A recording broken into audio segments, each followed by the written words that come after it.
Beaucoup d'investisseurs débutants pensent que si un problème survient avec un bien locatif, ça reste limité à ce bien-là. Mais la réalité est bien plus dure. Dans la plupart des cas, la procédure judiciaire arrive directement à ton nom personnel, et ça peut mettre en danger non seulement l'immeuble, mais aussi tes économies, ta résidence principale et tout ce que tu as construit avec tant d'efforts. Le plus difficile, c'est que la majorité ne s'en rend compte que quand il est trop tard. Mais une fois que tu comprends comment te protéger juridiquement, tu regardes les biens locatifs d'une manière complètement différente. Laisse-moi te raconter l'histoire d'Alex pour que tu comprennes exactement pourquoi c'est si important.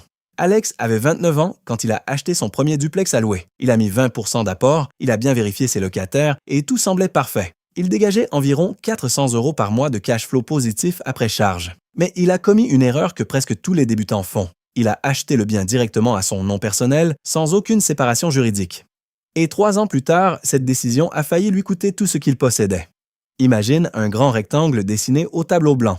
À l'intérieur de ce rectangle, il y a Alex en tant que personne, et aussi tous ses actifs. Le duplex, ses économies, son salaire, ses investissements en bourse, même sa résidence principale. Tout est mélangé dans le même contenant juridique, sans aucune cloison qui sépare le personnel de ce qui génère des revenus locatifs. Un matin d'hiver, un locataire glisse sur les escaliers extérieurs gelés, se fracture la cheville, subit une opération, reste plusieurs mois sans travailler et engage un avocat qui assigne directement Alex en justice. Parce que juridiquement, Alex n'était pas seulement propriétaire d'un bien, il était responsable personnellement et sans limite. Et si l'affaire avait mal tourné, l'indemnisation aurait pu toucher ses économies personnelles, ses revenus futurs, voire d'autres biens qui n'avaient rien à voir avec le duplex. Voici le premier insight qui change tout. En investissement immobilier, la protection ne commence pas par plus d'assurance, elle commence par une séparation structurelle. L'assurance est importante, mais elle ne couvre qu'une partie du risque, comme une ceinture de sécurité qui aide en cas d'accident mais n'empêche pas la voiture d'être détruite. Donc maintenant, on sait une chose essentielle. Quand tout est à ton nom personnel, un sinistre sur un seul bien peut menacer l'ensemble de ton patrimoine.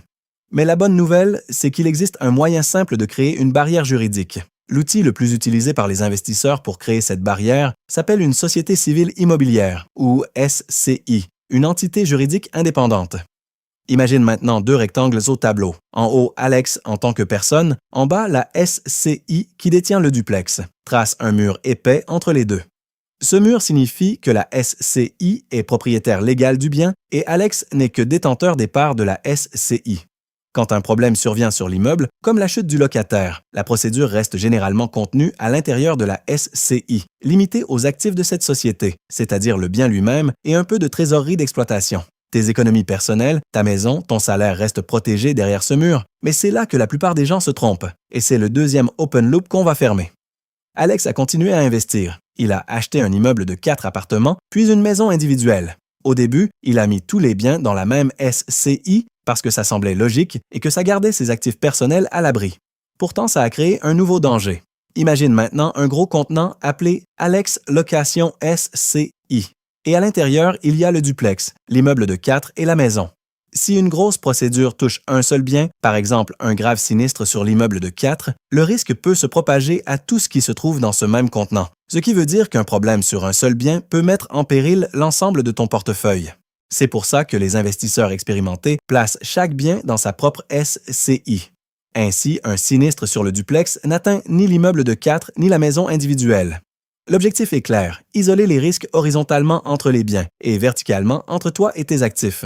Alors récapitulons ce qu'on a vu. D'abord la séparation de base avec une SCI par bien pour protéger ton patrimoine personnel. Ensuite, ne jamais mélanger plusieurs biens dans une seule entité pour éviter le risque croisé. Et déjà, ça te fait penser différemment. Tu passes de simple propriétaire à quelqu'un qui construit un système protégé. Ensuite, Alex s'est posé la question que beaucoup d'investisseurs posent. Créer une SCI augmente-t-il les impôts? La réponse, c'est que ça dépend du nombre de biens et de la façon dont tu gères les flux. Pour quelqu'un qui a 1 ou 2 petits biens, en France aujourd'hui, le statut de personne physique est souvent plus simple et fiscalement plus intéressant, car à l'impôt sur le revenu, tu peux bénéficier de réductions de 50% à 90% sur le revenu net foncier de location meublée ou non meublée selon les cas, abattements, travaux, zones tendues, etc. Mais quand le portefeuille grossit, une SCI permet de payer l'impôt sur les sociétés à 25% fixe, de déduire plus largement les charges, amortissements, frais d'exploitation, et de différer l'impôt si tu ne distribues pas de dividendes immédiatement. La clé, c'est de consulter un expert comptable spécialisé. Il n'y a pas de réponse universelle, mais comprendre cette différence te permet de choisir en connaissance de cause. Quelques années plus tard, Alex avait plusieurs biens et son expert comptable lui a proposé la structure utilisée par les investisseurs qui ont des portefeuilles moyens à gros. Imagine 3 niveaux empilés verticalement, en bas les SCI, individuels de chaque bien, au milieu une société holding qui détient toutes ces SCI, et en haut Alex en personne physique. La holding fait office de parapluie. Elle crée une séparation supplémentaire, facilite la gestion centralisée et dans beaucoup de cas optimise la transmission future du patrimoine grâce à des avantages en succession et donation. Ça permet au portefeuille de grossir sans qu'un problème dans une partie menace l'ensemble. La leçon la plus dure qu'Alex a apprise n'était pas seulement juridique, c'était un vrai changement de mentalité. Les investisseurs débutants pensent comme des propriétaires bailleurs, concentrés uniquement sur le bien et le cash flow mensuel. Ceux qui bâtissent une richesse durable pensent comme des chefs d'entreprise. Ils créent des structures qui génèrent des revenus tout en protégeant ce qu'ils génèrent. Parce que l'immobilier peut te faire grandir financièrement, mais la bonne structure est ce qui garantit que cette richesse dure des décennies et ne disparaisse pas à cause d'un incident imprévu. Finalement, la procédure contre Alex s'est réglée sans détruire son patrimoine. Mais cette expérience lui a appris quelque chose de simple et puissant. Les investisseurs les plus intelligents n'achètent pas seulement des biens, ils construisent des systèmes autour de ces biens pour générer des revenus et protéger tout ce qu'ils ont bâti. Si tu démarres ou si tu possèdes déjà des biens, parle à un avocat ou un expert comptable spécialisé en investissement immobilier. La bonne structure n'est pas compliquée, mais elle change radicalement la façon dont tu vois et protèges ton avenir financier. Merci d'avoir regardé. Si ça t'a aidé, mets un pouce bleu et abonne-toi pour plus de conseils sur comment investir intelligemment dans l'immobilier.